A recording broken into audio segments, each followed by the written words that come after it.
more and more people have been buying handguns lately. More and more people have been getting concealed carry permits and wanting to carry guns, on their person, on their body, concealed.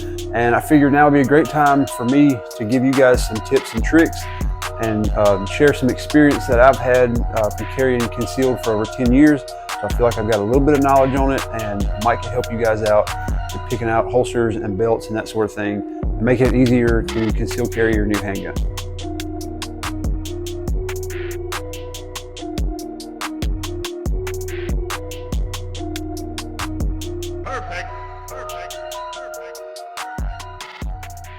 All right, so real quick, before we talk about guns and holsters, we've got to set the foundation for what this is going to be carried on, or what's going to hold it on your body, or hold it up. And what we use to do that is a thick gun belt. This is a Bravo concealment belt.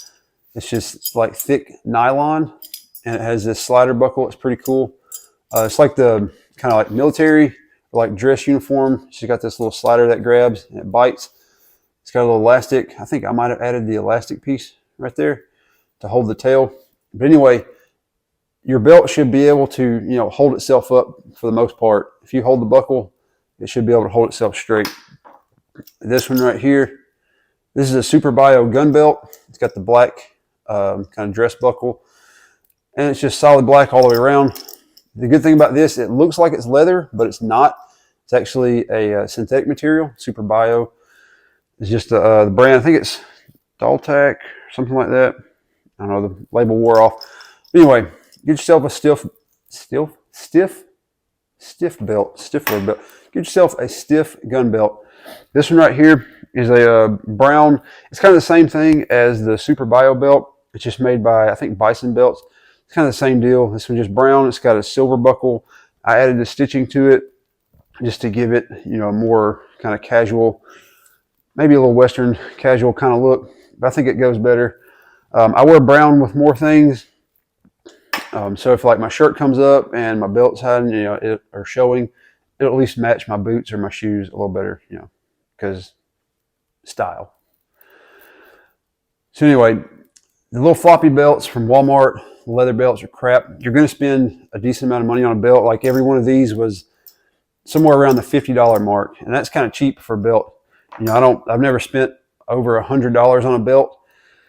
There's plenty of them out there that you can spend that much on, but you can get a tactical belt like tan, green, camo, whatever, if you're not worried about it being visible or anything. But my thing about that is, if it does show, or if you have to tuck your shirt in for whatever reason, that's the only belt you got, you're gonna look like a tactical Tommy or Timmy or whatever, and it's just not a good look, I don't think. But you do you. If it matches your style, that's great. But for me, I'm usually wearing like a button-up short sleeve shirt, like a fishing style shirt, or just a pocket tee or something like that, with khakis, blue jeans, khaki shorts. That's just my look. I'm a dad, whatever. So the camo belt just doesn't fit for me. So you want the belt to be stiff, so it's going to hold your gun up straight. Because your gun is heavy. Each gun, whether it's polymer or steel frame, it's going to be a pound, 2 pounds, whatever. It's got a fully loaded mag, maybe a light, an optic on top. It's going to get kind of heavy. If you've got it on a floppy, Walmart belt, or those like cloth American Eagle belts, I don't even know if people wear those anymore. They were cool when I was in high school, whatever. But anyway, if you got a crappy floppy belt, it's just not going to be good. The gun's going to move around a lot. It's going to fall away from your body. And it's just not going to be a secure thing when you go to grab the gun. It's probably going to be shifted really bad, and it's just better to have a stiff belt. Just trust me. Once you get used to wearing like a stiff gun belt, you're not going to want to wear anything else. You just got to take my word on that. So once we've got our belt, we need a good cover garment, whether that's a t-shirt, a button-up shirt. A lot of old school guys like to wear like the photographer vest. I'm not a fan of that just because it looks weird, and it's kind of a dead giveaway that you're not a normal guy. I like to blend in and look normal for my surroundings. I live in Alabama, so I dress like a dad in Alabama, whatever. So anyway, your t-shirt is going to have to be kind of ideal for covering up a gun. It's going to need to be big enough to where it's not going to print real bad on the front if you're carrying appendix or on your hip. Everybody likes to wear like a tight fitted like muscle t-shirt because it makes you look good or whatever, but if it's tight around the waist and your gun is printed really bad, it's just not a good thing.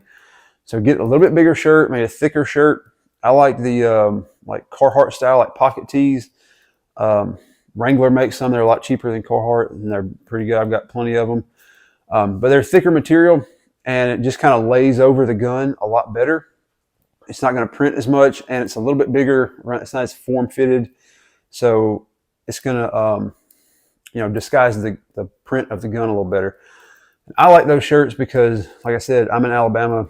Everybody and their brother wears Carhartt style clothes, so I blend in. All right, this is another style of shirt. I like to wear it a lot. I don't have it buttoned because I'm going to take it off in just a second, but just imagine it's buttoned like this. It's big enough because these are made to be kind of loose fitting, and it's big enough to hide the gun. I can carry on my hip and not have to worry about it printing real bad. It's kind of flowy. It does have vents, so if you wear it in the summertime, these are made to be worn in like warm weather, like fishing shirts. So it's going to be cool enough to wear in the summertime. It's thin, it'll dry quick, and if it's in the wintertime, you can just put an undershirt on up under it and give you a little warmth, another layer, and there you go. You've got a good-looking cover shirt, cover garment.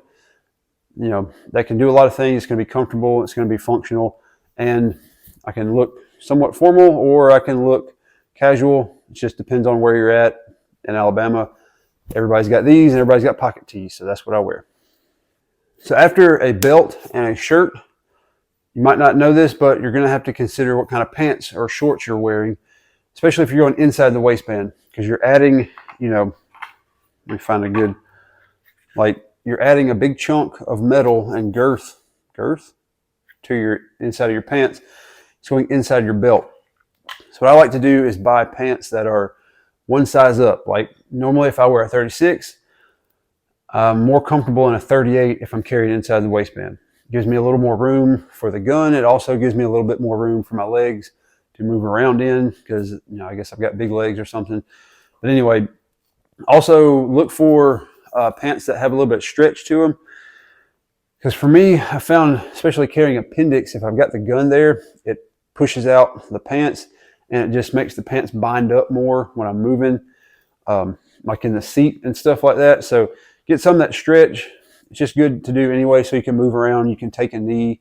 You're not going to worry about blowing the crotch out of your pants. Because I know some of you guys have done that. You know what I'm talking about.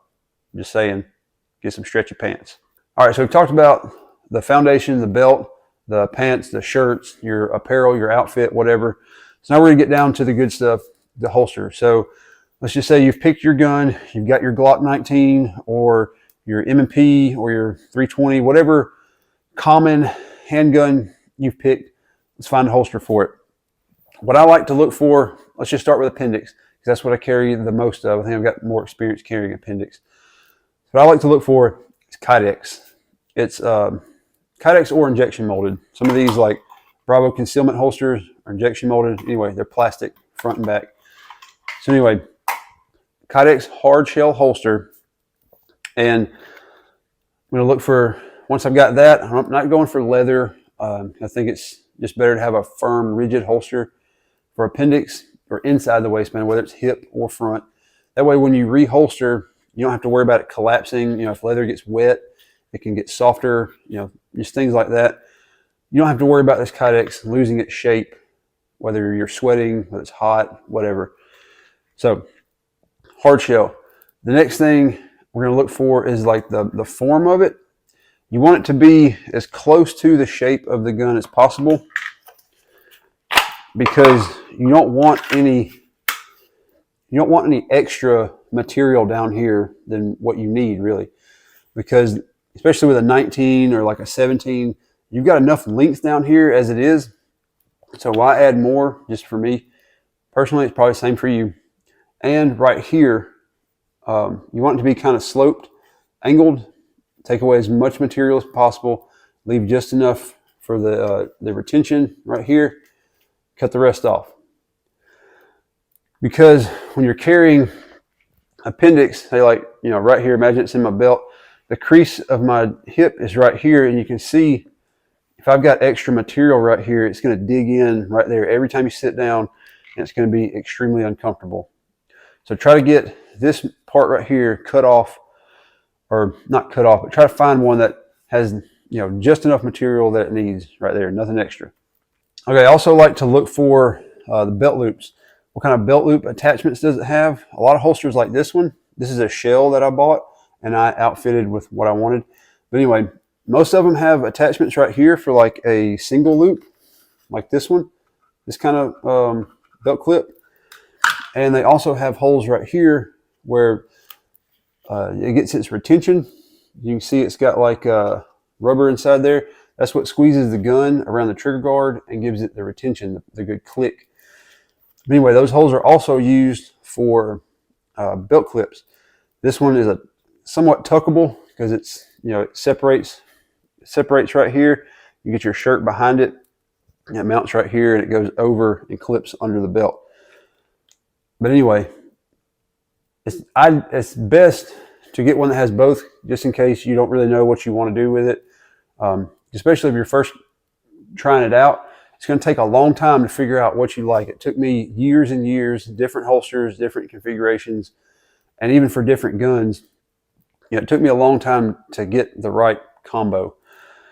So pick one that has options. You know, these two holes and these holes right here. This one, this holster in particular has this right here. You can put a single clip down the middle. You know, if you don't want it to be off to one side, you can go in the middle, whatever.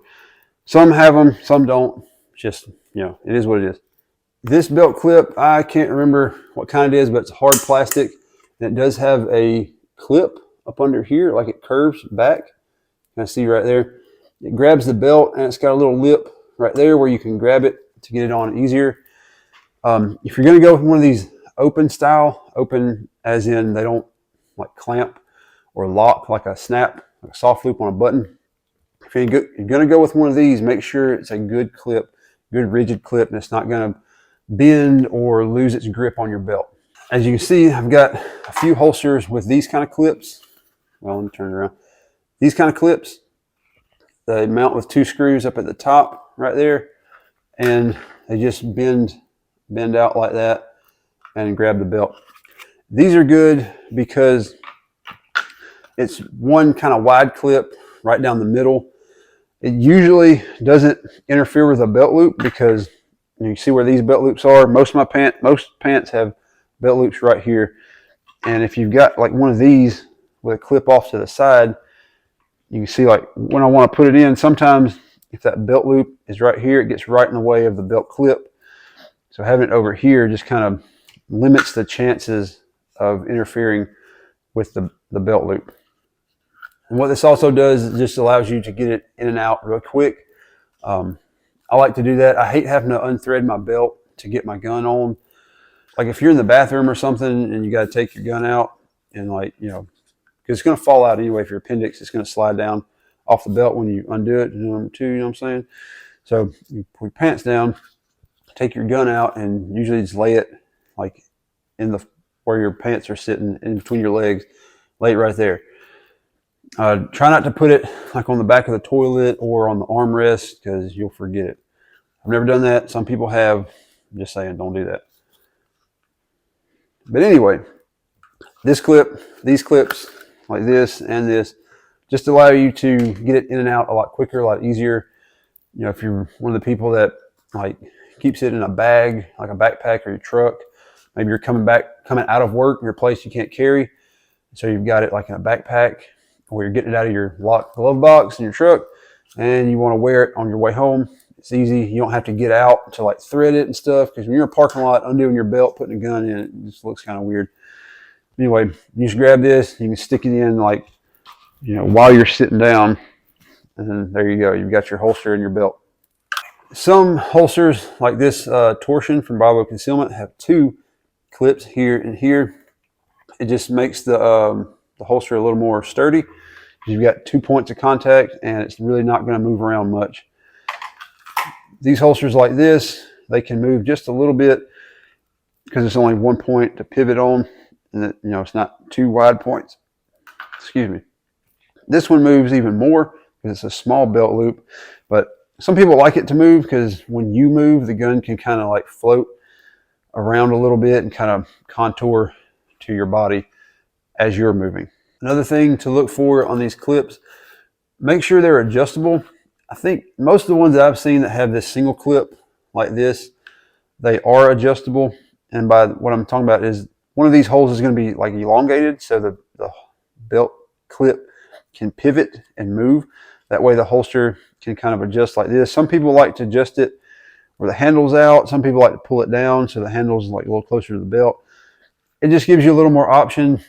Because like I said, it's a lot of trial and error, and you're going to want to be able to adjust it as much as possible to, tweak it, wear it, figure out if that worked or not, tweak it again.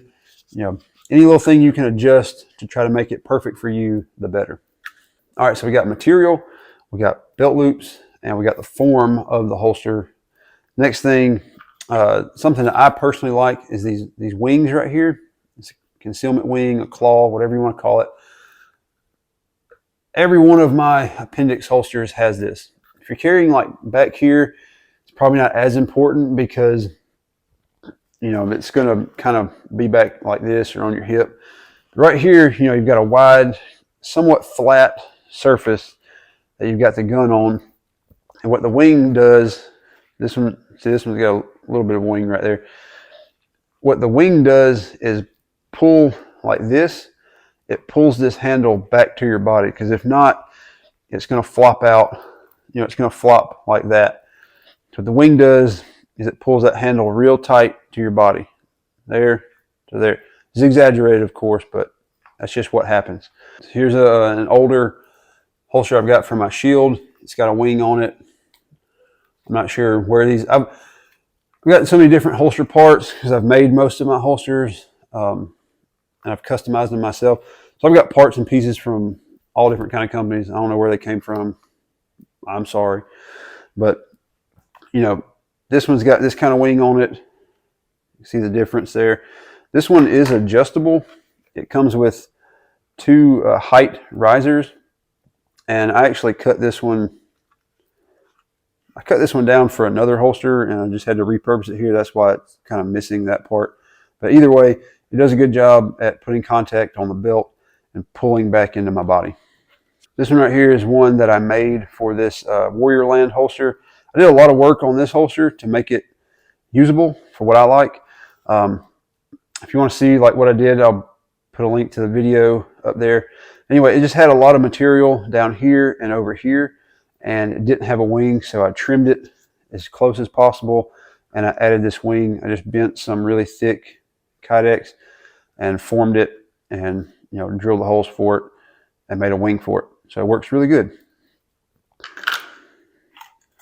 This is a Bravo Concealment Wing. You can see it says Bravo Concealment on it. It's made for this holster, so everything fits like really well.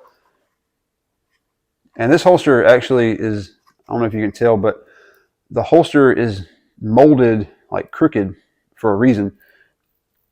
Let me see. It's like this one is molded straight. This one's kind of crooked. It makes the gun, so it actually like pulls the mold of the gun like this. So it kind of forces the gun to bend back to your body without using a wing.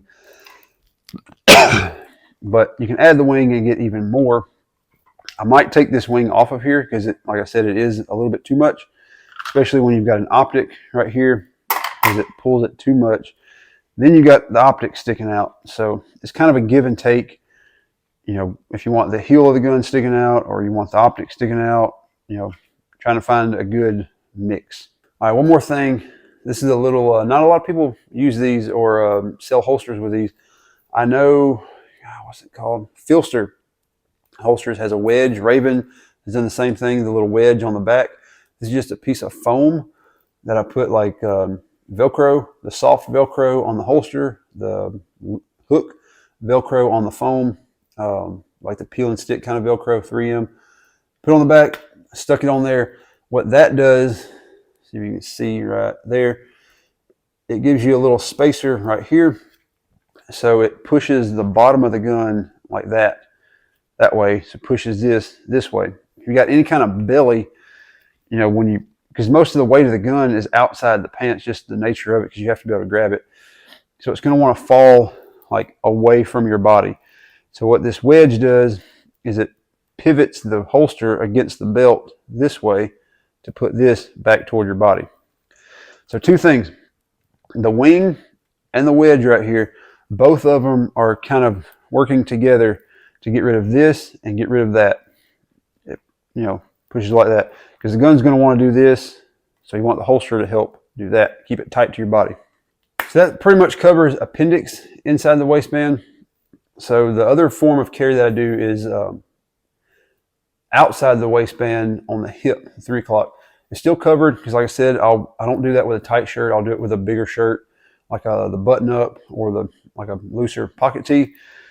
And the best holster I've got for that is the Bravo Concealment. It's a 3.0. Probably should have prepared a little better. Anyway, it's outside the waistband, 3.0 version. Injection molded front and back, clamped together with rivets and belt loops. These are the belt loops that it comes with. It's got a screw on top, screw on the bottom. I've swapped out to this style just because it moves the belt up a little higher on the gun. You see like this, like it drops the belt down or it raises the gun up, like that. And I guess that's good if you've got a longer gun like this. This is a 17 with a TLR. So the holster is longer, so you might want to bring it up just a little. What I found is the higher you bring the gun up, the more it wants to fall away from the body. Maybe that's just me and like the shape of my hip and my love handle, but I do like to keep, swap these out real quick. I like to keep the belt, as close up to the top as I can, just because it puts the gun a little bit lower, which kind of makes it push like this. If you've got a little bit, it's going to flop out. If you lower it down, it's not going to be able to flop as much. And this right here, putting it against your leg, can kind of pull this back to your body. And another thing with these, make sure they've got plenty of holes for adjustability like this, because this is where you get your cant. Cant is the angle of the gun. This one has 10 degrees built in, so even at like level ride height, it's still going to be canted a little bit forward. And the reason you want to do that is because if you're carrying like here at 3 o'clock, you've got basically a 7 is the shape, and it's straight from here to here is straight line, but your body is curved, it curves around. So you've got a straight on a curve. The way to get rid of that is to tip it like this. It brings this point and this point in line. So now you're only here to here. If you've ever done like weightlifting and levers. So your flat axis or flat line is from here to here instead of here to way back here. It just brings everything more centered. The only problem is the more you tip it, the more this wants to go forward and the harder it is to draw the gun. So 10 degrees is like a universal standard, just a natural amount of cant. But like I said, if you want to do it more, you can just move these belt loops and get it to move here. You can zero it out, make it straight up and down if you want.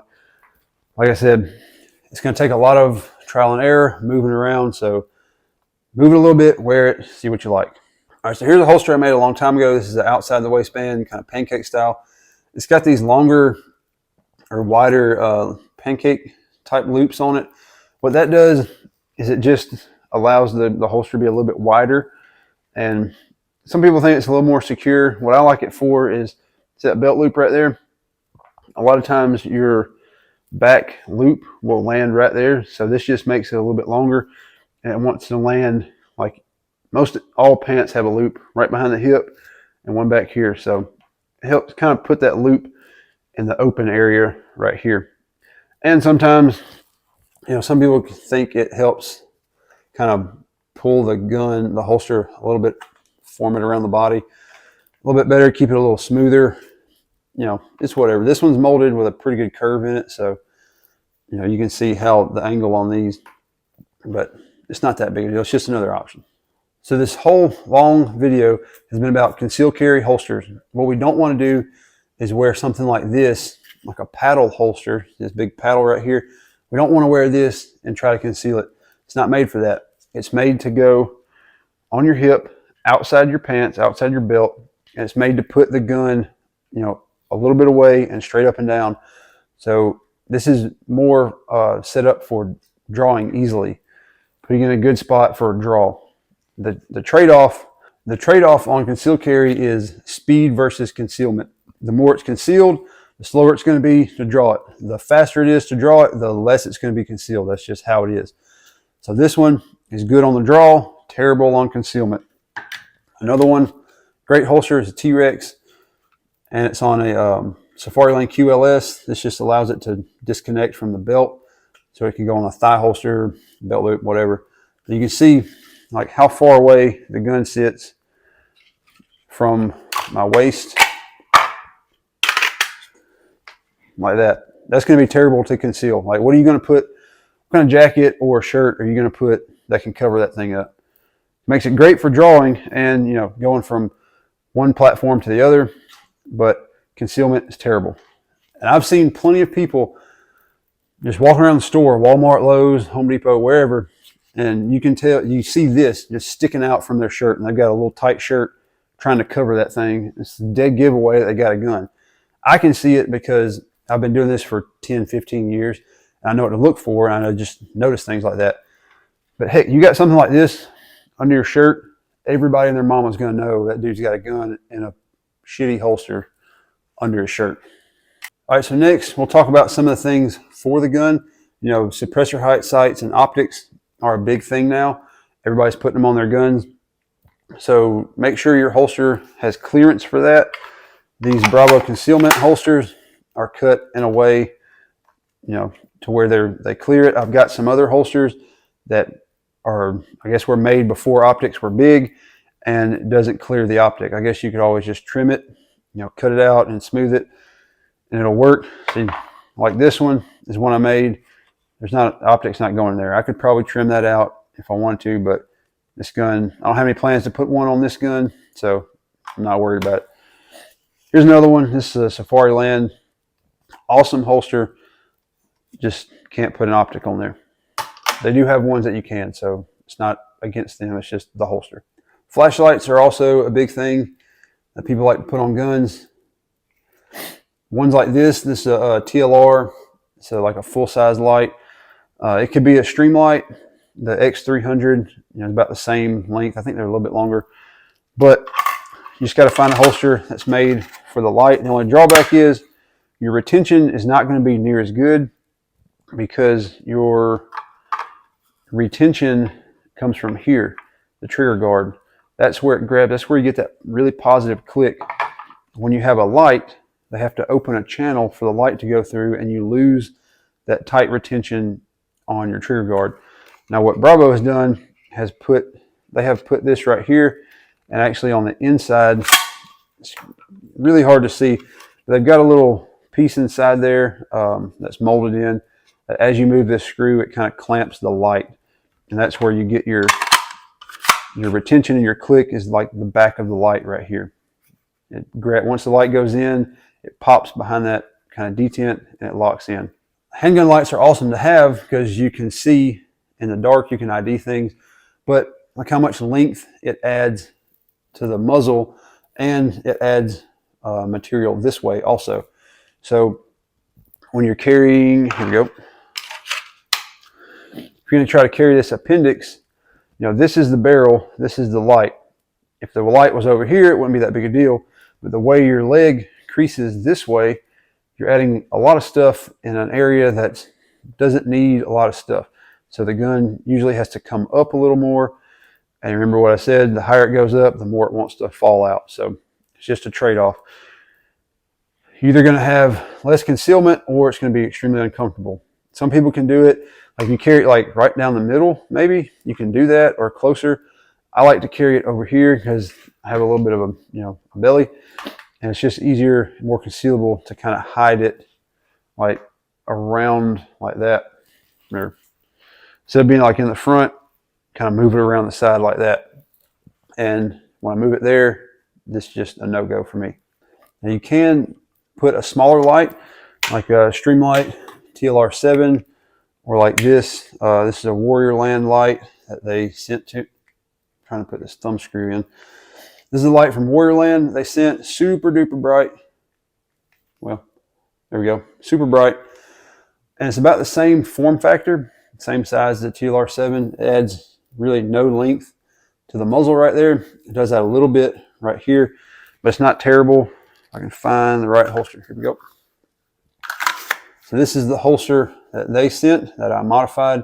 And you can see when it goes in right here, it's a lot less material in the vital area right there of your hip crease. Like I said, it's all body dependent. My body's probably a lot different than a lot of people's. So it's just going to be trial and error, like I said a million times before. But for me, I can't have a whole lot going on right here. It just makes it uncomfortable. And the more uncomfortable it is, the less you're going to carry it. All right, one thing I forgot, I kind of mentioned it a little bit, but I'm going to go back to it more detailed. Adjustable retention. So the retention is what grabs the gun and keeps it in the holster. Make sure your holster has adjustable retention. Bravo Concealment has this right here, and the way they do it, like if you move the screw one direction, it's going to get tighter. If you move it the other way, it's going to get looser. They'll tell you when you order it, you know, which way to move the screw to make it tighter and looser.